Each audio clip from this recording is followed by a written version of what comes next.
Welcome back to my channel development talkies. मैं योगेश पांडे आपका बहुत बहुत स्वागत करता हूं। तो आइए आज के वीडियो में हम फंक्शंस या मेथड को समझने का प्रयास करते हैं कि जावा में हम फंक्शंस कैसे डिक्लेयर करते हैं, कैसे डिफाइन करते हैं और उन्हें कॉल कैसे करते हैं। ठीक है। और फंक्शंस को जावा में जनरली मेथड्स कहा जाता है। ठीक है। अदर लैंग्वेज जैसे सी सी प्लस प्लस इन सब में मेथड ना कह के उसे हम फंक्शंस कहते हैं। ठीक है। तो आइए स्टार्ट करते हैं।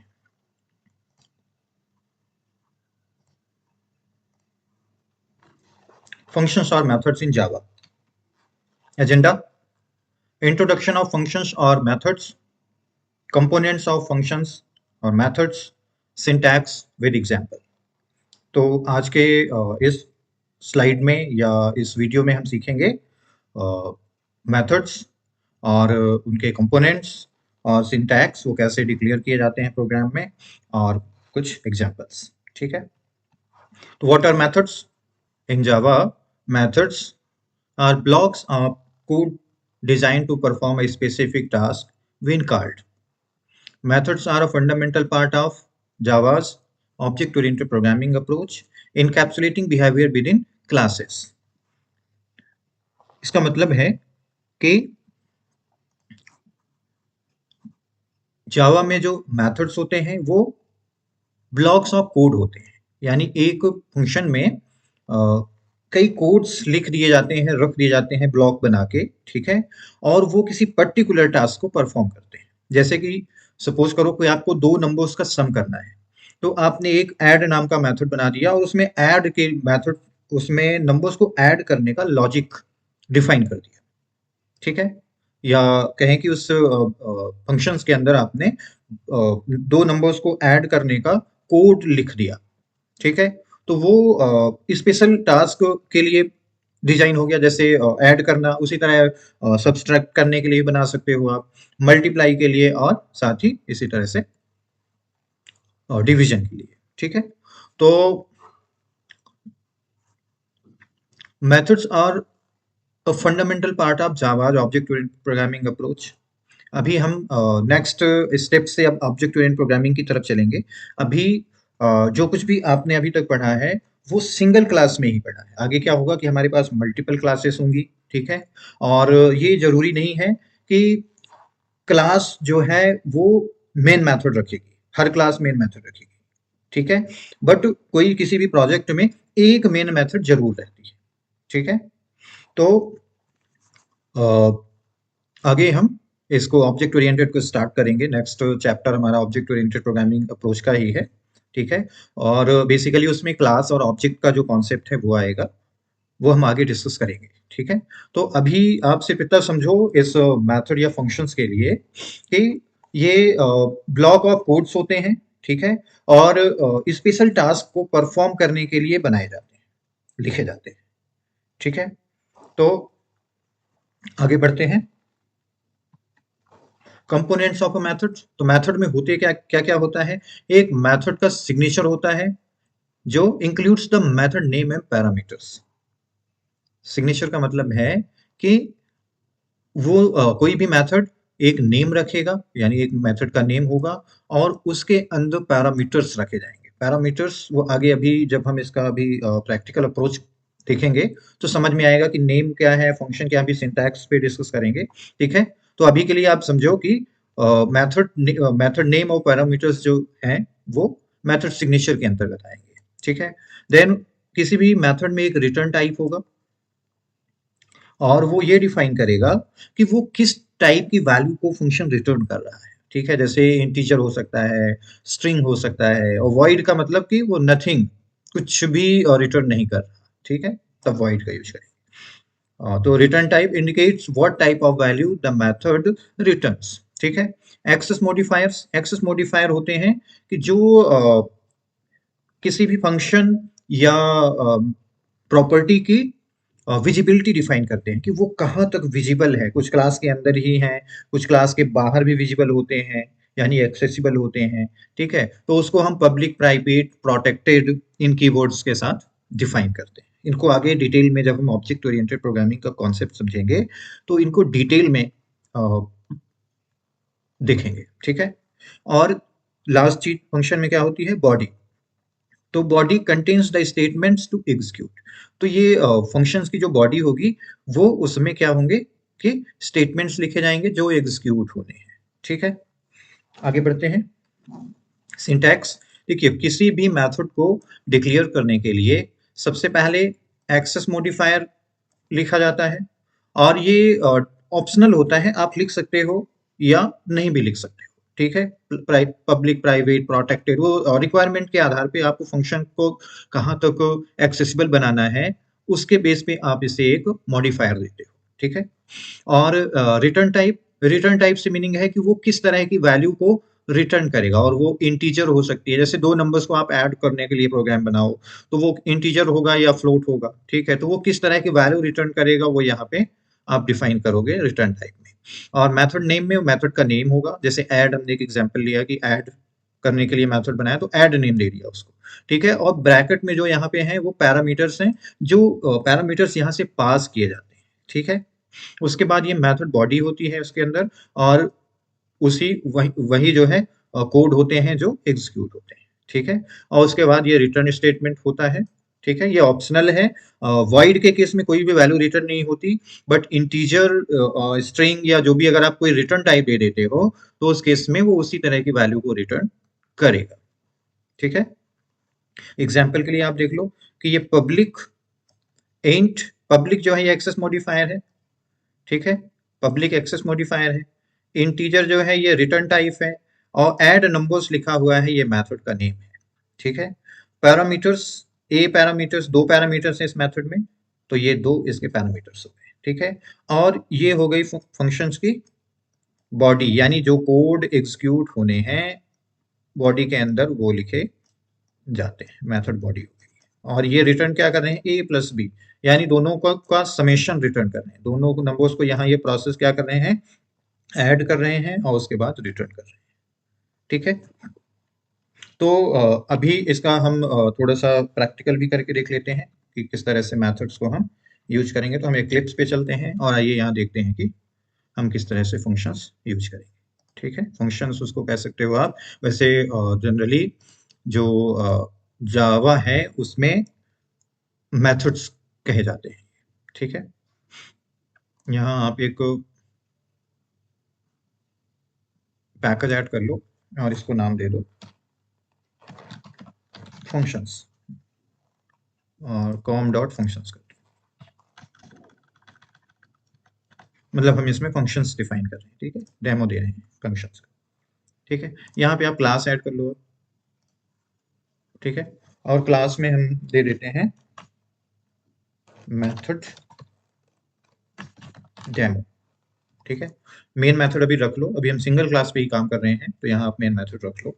ठीक है,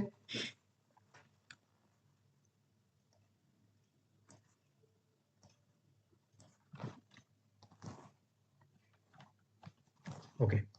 अब देखिए इसमें, चूंकि मेन मेथड हर प्रोजेक्ट में एक मेन मेथड रहेगा ही। ठीक है, मेन मेथड किसी भी प्रोग्राम के एग्जीक्यूशन का एंट्री पॉइंट होता है, यानी एग्जीक्यूशन वहीं से स्टार्ट होता है।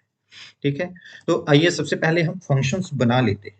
ठीक है, और समझेंगे कि कैसे बनते हैं। ठीक है, अभी सपोज करो कि हमें दो इंटीजर नंबर्स को ऐड करना है और उन्हें डिस्प्ले करना है। ठीक है, जो समेशन आएगा, ऐड करना, मल्टीप्लाई करना, सब्सट्रैक्ट करना, डिवीजन करना। ठीक है, उसके लिए हम यहाँ पे लॉजिक लिख रहे हैं। और मेथड कितने भी डिफाइन किए जा सकते हैं अकॉर्डिंग टू नीड। ठीक है, तो जैसे इंट है, इंट आप ऐड नाम दे दो, हम इंट दे रहे हैं टाइप। ठीक है, और ऐड फंक्शन का नेम है, इसमें हम दो नंबर पास करेंगे, इंट इंटीजर टाइप के, तो इंट ए और इंट बी उन्हें आप कर लो। ठीक है, और मेथड बॉडी में आप लिख दो आप एक इंटीजर वेरिएबल और ले लो सी। ठीक है, और यहाँ सी इक्वल टू आप कर लो ए और प्लस बी, और उसके बाद सी को रिटर्न कर दो। ठीक है, तो ये किसके लिए फंक्शन बन गया, एडिशन के लिए बन गया। ठीक है, इसी तरह से आप एक फंक्शन बनाओ, पहले इसको देख लेते हैं कि आप यहाँ से दो नंबर लो, int a equal to 10, a ना लेके क्योंकि ये भी आपने ले लिया है, तो num1 ले लो, num1 इक्वल टू 10, और num2 इक्वल टू 20। ये दो नंबर्स लिए आपने। अब सपोज करो कि आपको एक समेशन करना है, तो ठीक है, इंट सम इक्वल टू 0 आप डिफाइन कर लो पहले, ठीक है। और उसके बाद सम इक्वल टू क्या करो, इस ऐड फंक्शन को अब कॉल कर लो। यानी अब हम इसे कॉल कर रहे हैं, तो इसको कॉल करने के लिए हमें क्या चाहिए होगा, दो आर्ग्यूमेंट चाहिए होंगे, ठीक है। इस ये दो पैरामीटर्स ले रहा है ना यहाँ पे, इसमें दो आर्ग्यूमेंट्स हैं। पैरामीटर्स आर्ग्यूमेंट्स सेम है, ठीक है। कभी हम उसे आर्ग्यूमेंट कह सकते हैं, कभी पैरामीटर्स कह सकते हैं, ठीक है। तो यहाँ पे हम दो नंबर्स पास करेंगे, num1 और ये num2, और इस स्पेशल टास्क को हम यहाँ से परफॉर्म कराएंगे, ठीक है। देखिए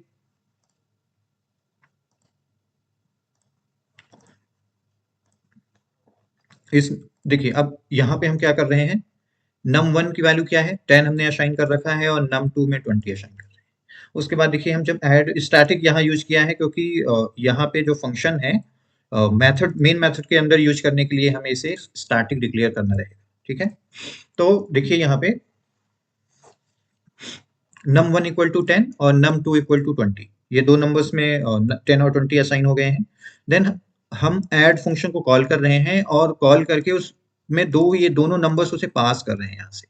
आप अगर ये num1 और num2 देखो, तो ये दोनों नंबर्स उसे पास कर रहे हैं, और उससे ये हम कराना चाह रहे हैं कि हम ये दो नंबर्स आपको दे रहे हैं, आप इसका सम करो और मुझे वापस करो, यानी रिटर्न सी, यानी उसका सम आप मुझे वापस करो, ठीक है। तो उस केस में वो सम, जो भी यहाँ का रिजल्ट होगा, यानी ए प्लस बी आएगा, सी रिटर्न हो रहा है यहाँ से, तो जो भी सी का रिजल्ट होगा वो सम में जाके स्टोर हो जाएगा। और उसके बाद अब आप इसे प्रिंट करके देखो, और यहाँ आप लिखो सम प्लस सम, ठीक है। अब आपने सम को प्रिंट कर लिया, आप इसे रन कराओ। क्या आया, सम इक्वल टू 30। क्यों, क्योंकि हमने 10 इसे पास किया, जैसे ही इसको पास किया 10 और इसको पास किया 20। अब सी में क्या हुआ, ए और बी यानी 10 और 20 का प्लस हुआ, और वही रिटर्न हो गया। तो रिटर्न जब हुआ तो किसे पास हुआ, सम को पास हो गया, यानी इसने, इस फंक्शन ने रिटर्न कर दिया सम को 20, सॉरी 30, ठीक है। उसी तरह से अब आप अगला फंक्शन आप बना लो, स्टैटिक इंट सब नाम का दे दो, यानी सब्सट्रैक्शन के लिए आप दे रहे हो, इसमें भी इंट ए और इंट बी, ये दो नंबर्स पास कर लो, ठीक है। देन अब आप डायरेक्टली सी को, जरूरी नहीं है कि आप कोई दूसरा वेरिएबल बनाओ, आप डायरेक्टली इसका रिजल्ट रिटर्न कर सकते हो, ठीक है। उसी तरह से आप बना लो स्टैटिक इंट, और इस बार मल्टीप्लाई के लिए बना लो, और इसे नाम दे दो इंट ए इंट बी, यानी दो नंबर्स आप इसे दोगे, और ये उसको मल्टीप्लाई करके आपको रिटर्न करेगा, रिटर्न ए इंटू बी, ठीक है। और उसके बाद स्टैटिक इंट डिवाइड, यानी डिव इंट ए और int B,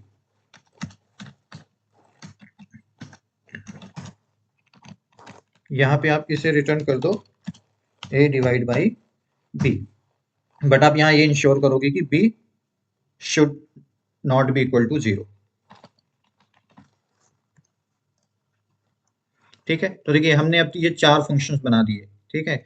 A B Ed करने के लिए, सब्सट्रैक्ट करने के लिए, मल्टीप्लाई करने के लिए, और डिवीजन करने के लिए, ठीक है। अब हमें जब जिस फंक्शन की जरूरत हो उसे हम यूज कर सकते हैं। जैसे अब यहाँ पे आपने ये लिखा है, ठीक है, आप इसे कॉपी करो, और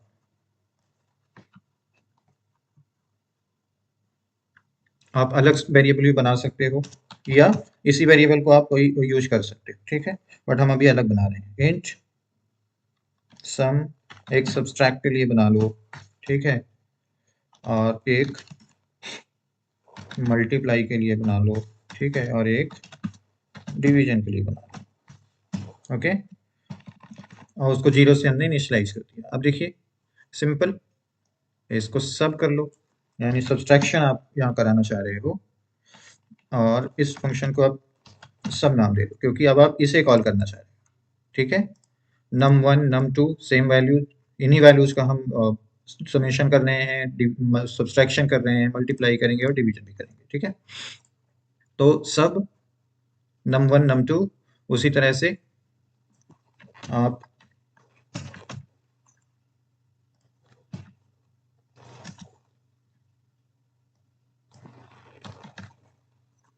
मल्टीप्लाई के लिए आप और यहाँ पे आप डिवीजन कर लो, डिव डिव।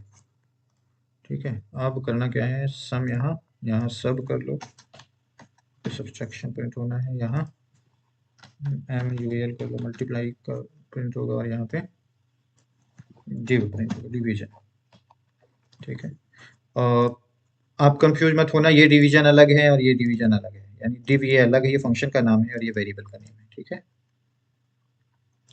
अब इसे आप रन करा के देखो, तो ये पहले सम प्रिंट कर देगा, फिर दोबारा उसको सब्सट्रैक्ट करके प्रिंट कर देगा, तीसरा सब, इसे कर लो सब, ये एम यू एल कर लो इसे, और ये डिवीजन कर लो, डिवीजन कर लो। ठीक है, सेव करो आप इसे, अब इसे रन कराओ, यानी कि यहाँ फंक्शंस हमने जो भी फंक्शंस डिफाइन होंगे, अगर आप मेन मेथड के साथ कोई चला रहे हो फंक्शन को, प्रोग्राम को, तो उस केस में जो फंक्शंस डिफाइन होंगे वो मेन मेथड के बाहर डिफाइन होंगे या पहले डिफाइन हो सकते हैं यहाँ पे। ठीक है, और उन्हें मेन मेथड कॉल करेगा।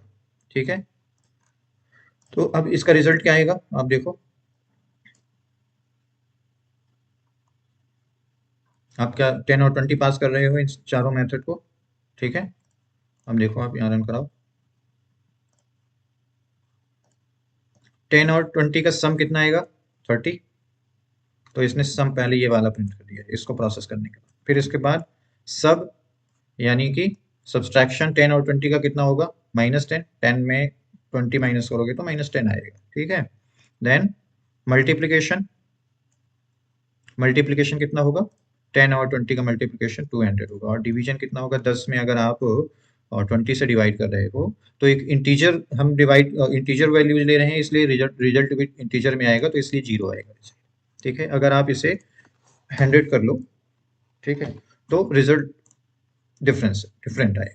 देखिए कैसे, अब सम, दोनों को सम करोगे तो 100 और 20 को तो 120, उसी तरह से जब आप सब्सट्रैक्ट करोगे 100 में 20 को तो 80, उसी तरह से जब आप मल्टीप्लाई करोगे 2000, और जब आप 100 में 20 से डिवाइड करोगे तो क्या 5।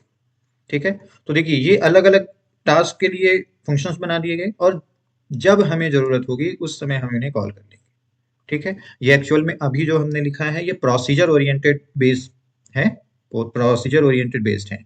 आगे हम ऑब्जेक्ट ओरिएंटेड बेस्ड कॉन्सेप्ट समझेंगे, तो उसमें क्लासेस बनाएंगे और क्लासेस में मेथड्स लिखेंगे, उसकी प्रॉपर्टी लिखेंगे। ठीक है, और इस तरह से मल्टीपल क्लासेस हो सकती हैं। ठीक है, तो वो आगे हम समझेंगे, नेक्स्ट क्लास जो है वो ऑब्जेक्ट ओरिएंटेड पे होने वाली है। ठीक है, तो प्लीज उसे आप ज्वाइन करना, और ज़्यादा से ज़्यादा सीखते रहिए, उस वो आपके लिए अच्छा रहेगा। ठीक है, तो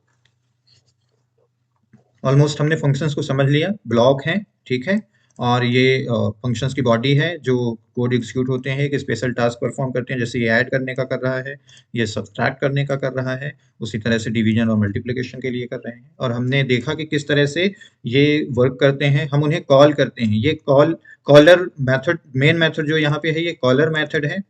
ठीक है, कॉलर फंक्शन है, और ये कॉलिंग फंक्शन, जो कॉल किया जा रहा है वो कॉलिंग फंक्शन है। ठीक है, आगे इसका एक और कॉन्सेप्ट है पास बाई वैल्यू और कॉल बाई वैल्यू। ठीक है, और कॉल बाई रेफरेंस, इस तरह से, तो वो आगे फिर डिस्कस कर लेंगे, बट अब नेक्स्ट क्लास से हम ऑब्जेक्ट ओरिएंटेड के कॉन्सेप्ट पे चलेंगे, और अच्छा कॉन्सेप्ट है, थोड़े प्रोग्राम्स बड़े हो जाएंगे। ठीक है, बट फिर भी काफ़ी मज़ा आने वाला है। ठीक है, तो प्लीज़ जुड़े रहिए हमारे साथ, मैं आपके लिए और भी अच्छी अच्छी वीडियोस, अच्छे अच्छे कंटेंट्स लाता रहूँगा। तो आज के वीडियो में इतना ही। Thank you very much.